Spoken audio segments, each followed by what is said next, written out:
it just started out kind of out of nowhere. And I was having some autoimmune type things like fibromyalgia and rosacea in my cheeks and stuff. But I mean, a lot of women have that. And I was home with my daughter one day and drinking just a smoothie in the living room. And I had a history of anaphylaxis to shellfish, but I hadn't had an attack in years and years. I just kind of kept those EpiPens around obligatory, because you're supposed to, but I'd never used one.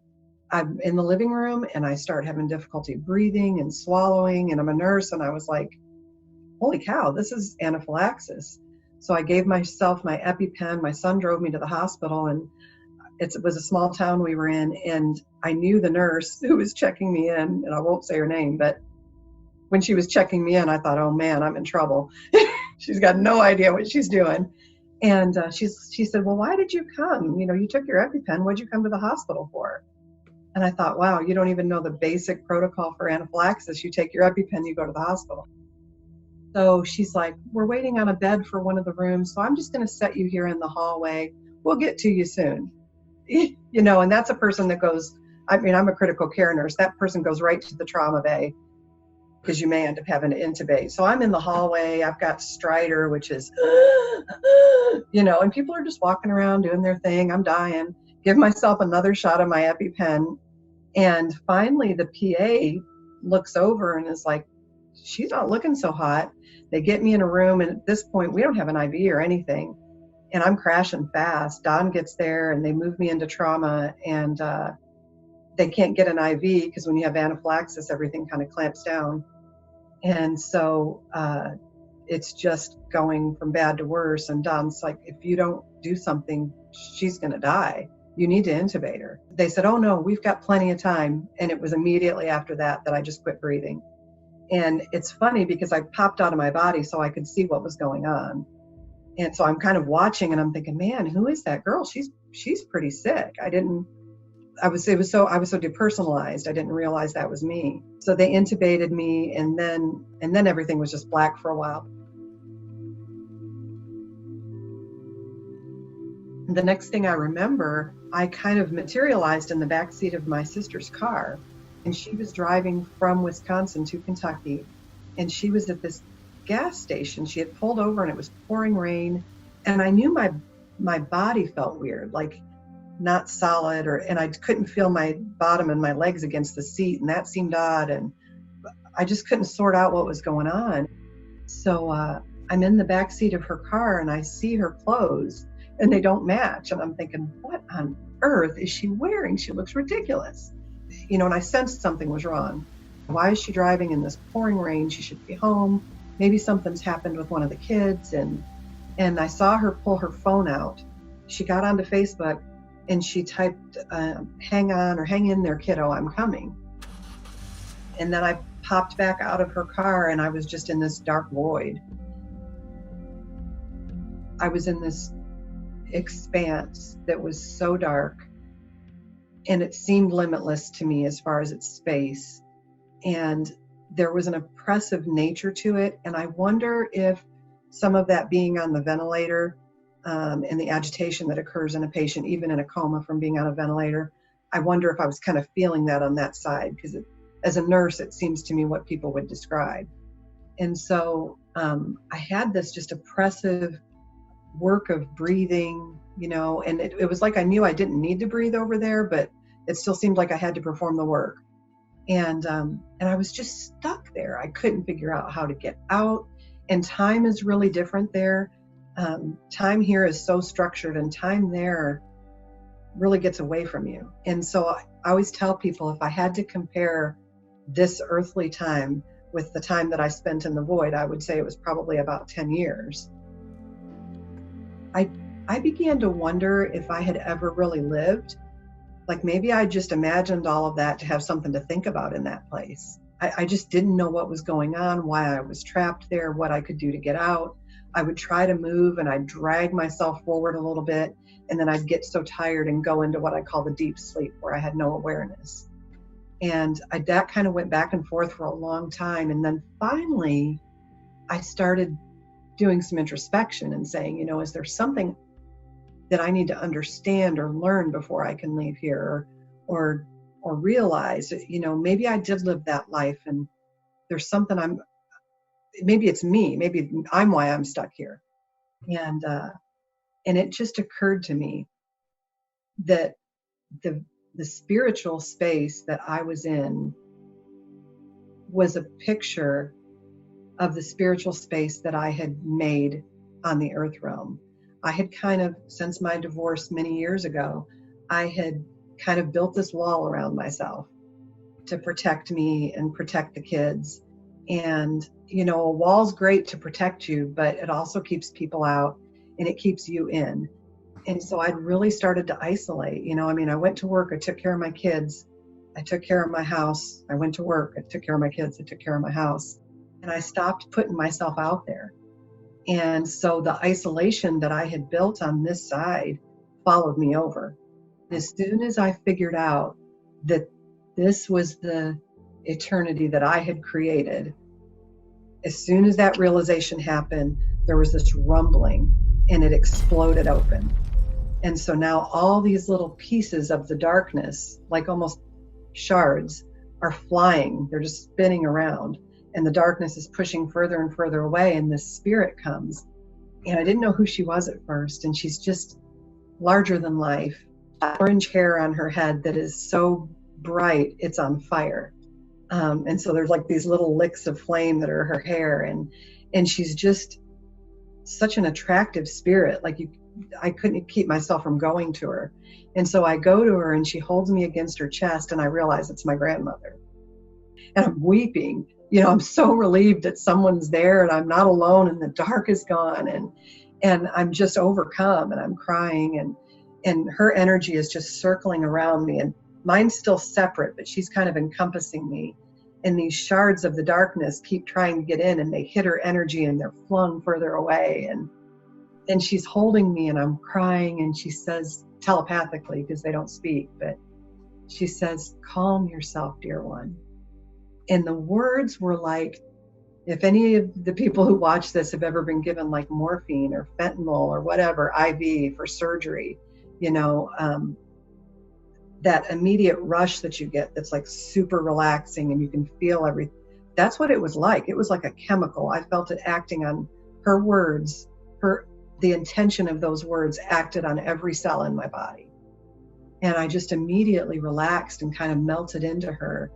And just, her energy was just amazing. I could feel her loving me. And I asked her, I said, "Am I dead?" And she said, "Oh, no. She said, it's like you learned in science. Energy can't be just created or destroyed. It just changes forms. It's true here too. So you don't die. You either are alive on the earth side or you're super alive on this side. And it's just this transition." And she said, "You are kind of in between. And there's a little cord that's holding you to your living side. And if you wanted to go back to that, you could." And I thought, okay, well, that makes sense. She just kind of loved on me for a little while. And I was just floating in this light and I didn't realize she had gone. And all of a sudden, there was this like rumbling, thundering, and like this presence shook everything that ever had been or ever would be.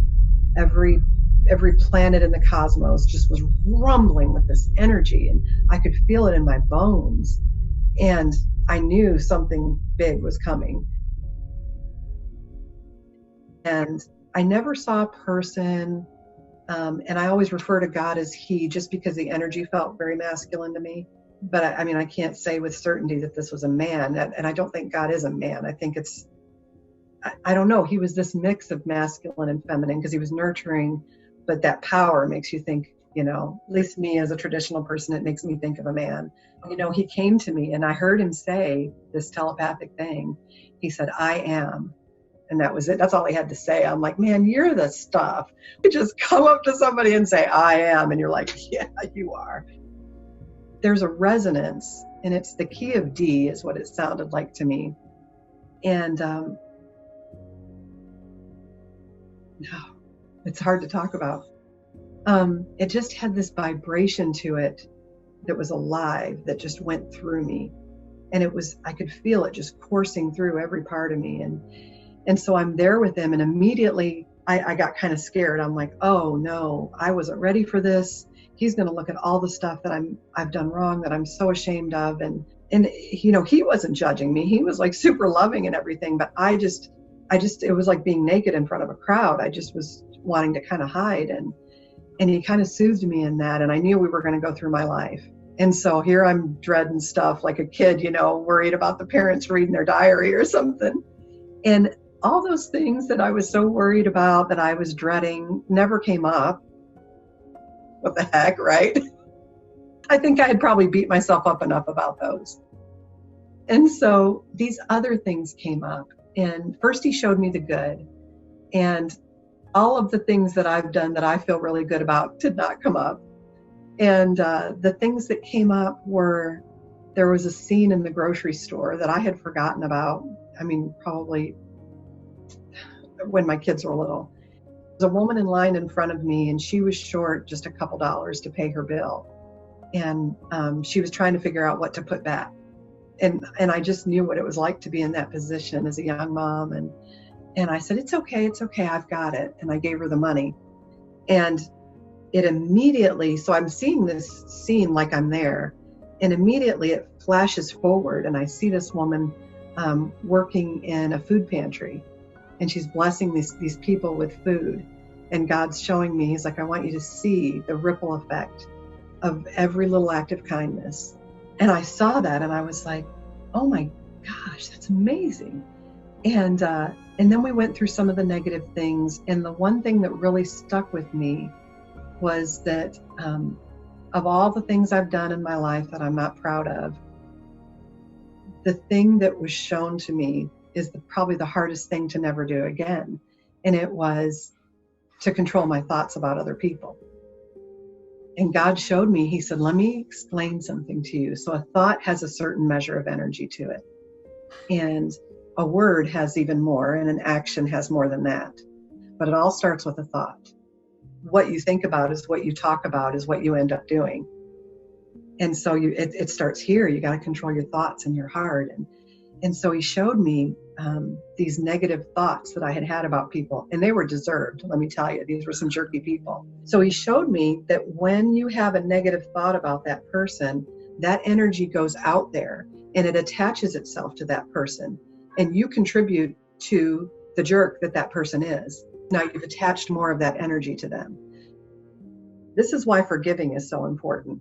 So when you forgive people say, oh, it's not for them, it's for you. It is for them, because if they don't receive some measure of forgiveness, that energy is still attached to them and it can't come away. The energy's got to go somewhere.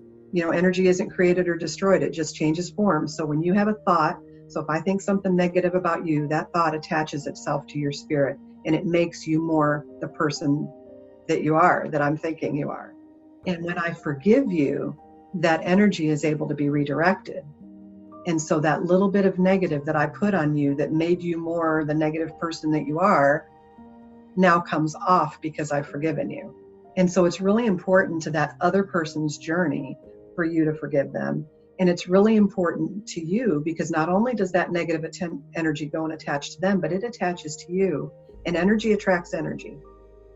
So if you're harboring all of these negative feelings about people, even if they're well-deserved, you're just drawing more of it to you because that energy isn't attached to you. And wow, I mean, that's life-changing information.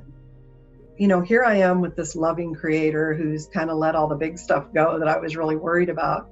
And then I suddenly become angry with him. And I realized I'd been angry with God for a long time.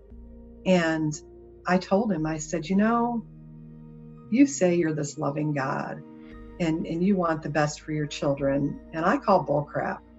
And you can just be so honest. I love that. I've seen what you've allowed my own children to go through. And I said, here their dad abandons them when they're just babies. And, him leaving me was hard enough and not deserved. And for him to abandon his own children. And I thought, I can take whatever he did to me, but watching those kids, talk to him on the telephone and then go to the mailbox every day to check for a gift that he said he was going to send that's never coming, and watch them walk back heartbroken every day what kind of God allows that? I said, it would have been easier on all of us. And this is terrible to say, but it would have been easier if he died, because I could have told the kids this story about what a wonderful man he was and how much he loved them. And they would have at least had that. But now they've got this man that's alive that is failing them in every way. And of course, children take that on and attribute it to something being wrong with them. And I really had held that against God. And I was bitter. And I wanted to be mad at him. I was kind of balled up about it. And he said, "Oh, you've completely misunderstood me." And he said, "Let me show you something." And we flash forward, and we're sitting in the bleachers. David, my oldest son, is sitting to my right. Now, when I had the experience, my grandson was 2. So David's sitting to my right, and Cole's older. He's like 5 or 6, my grandson is. And we're watching him play soccer. And he's running up and down this field, and the sun's on his hair. And that magic of just kids, there's just something about it. And he's running up and down the field, and I just seeing him in his strong body and his, his hair, and he's just magic. It's just magic. And David looks at me and he says, "Mom," I'm never going to get through this. He says, "Mom, I'm going to be the dad to him that I deserved." If it took his dad leaving for him to make that commitment, I get it. It's been worth it. And I got to say, he's been that dad. And it's so funny because a couple years later, Cole's playing soccer. Who would have known that at 2, right? Cole's playing soccer, and David looks at me and he says, "Mom, I'm going to be the dad to him that I deserve." It just sucks the air out of you. I'm like, oh my gosh, that happened. And it was this confirmation from God. You were here. There's times you doubt that near-death experience because so many people doubt it.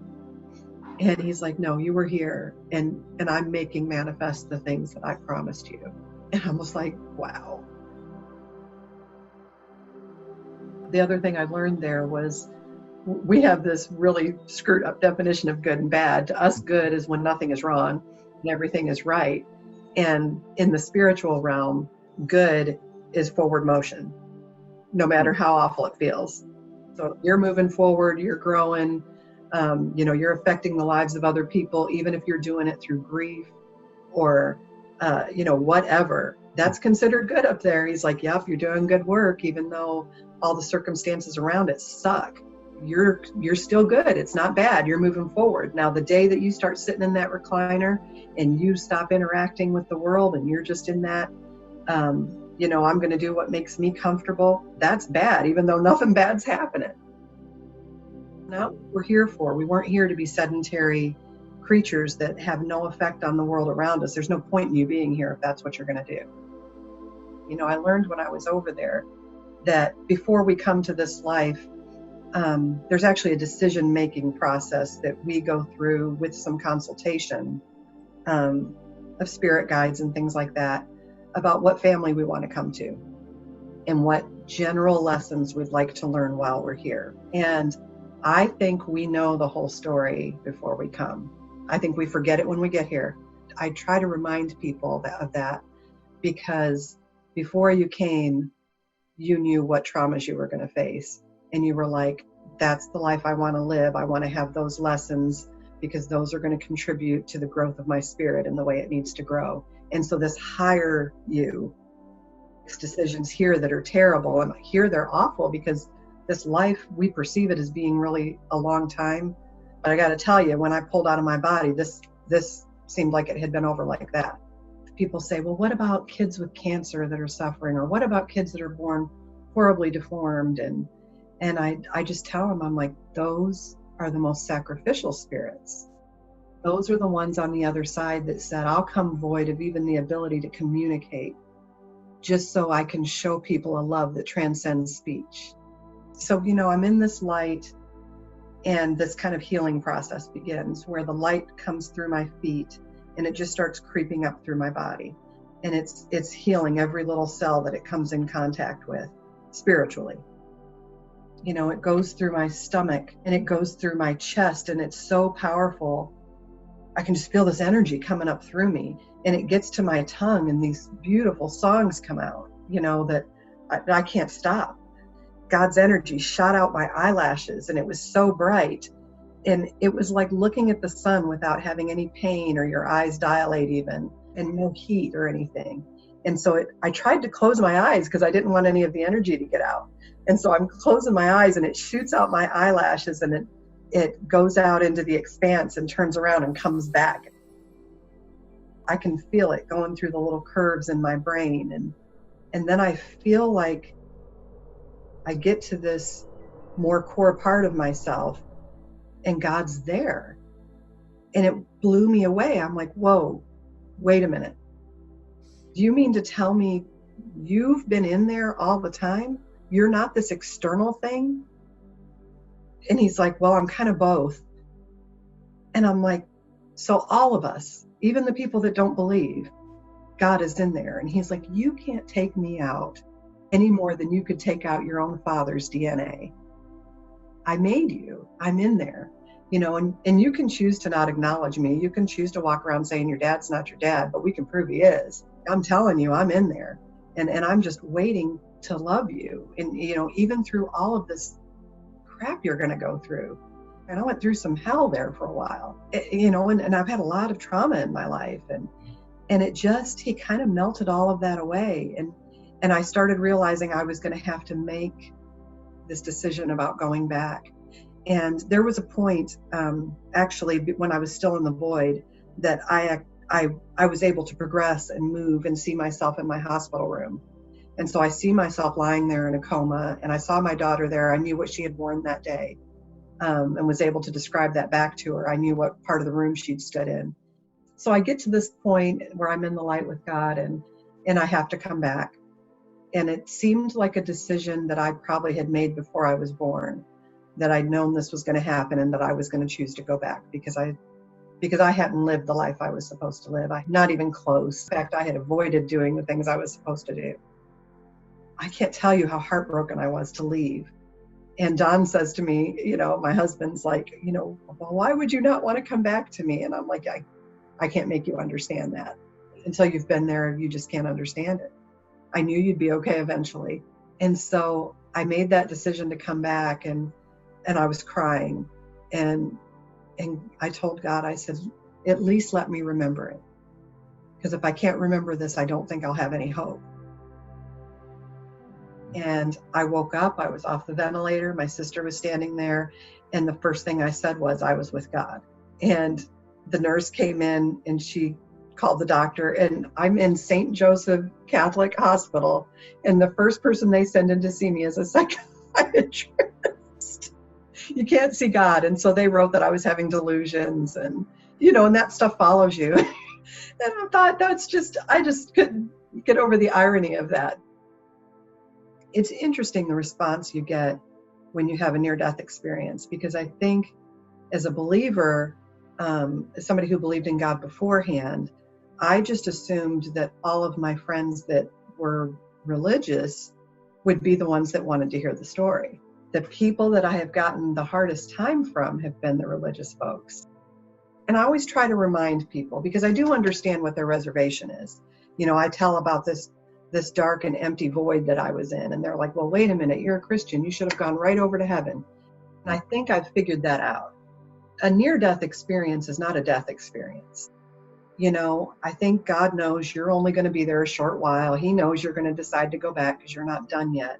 So I think the near-death experience is tailored to the experiencer with what they need so that they can go back and overcome some things that are hindering them in their life. That's not the same experience you're going to give somebody who's coming to stay.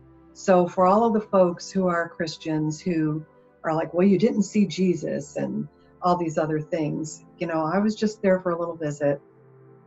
And those little visits aren't like moving in. I'm in the back seat of her car and I see her clothes and they don't match. And I'm thinking, what on earth is she wearing? She looks ridiculous. Why is she driving in this pouring rain? She should be home. And I saw her pull her phone out. She got onto Facebook and she typed, hang on, or hang in there, kiddo, I'm coming. Well, it was funny because when I woke up, she was there at the hospital, and I said, I saw what you typed on Facebook. And of course, there was no way I could have known that. But it really freaked her out. I said, why were you wearing that outfit? And she said, well, when I got the call, I just grabbed whatever clothes were on the end of the bed and I threw them on and threw some stuff in a bag and I left. And that's why I was mismatched. And she verified the pouring rain and pulling over and all of that stuff. So there's no question that I saw that.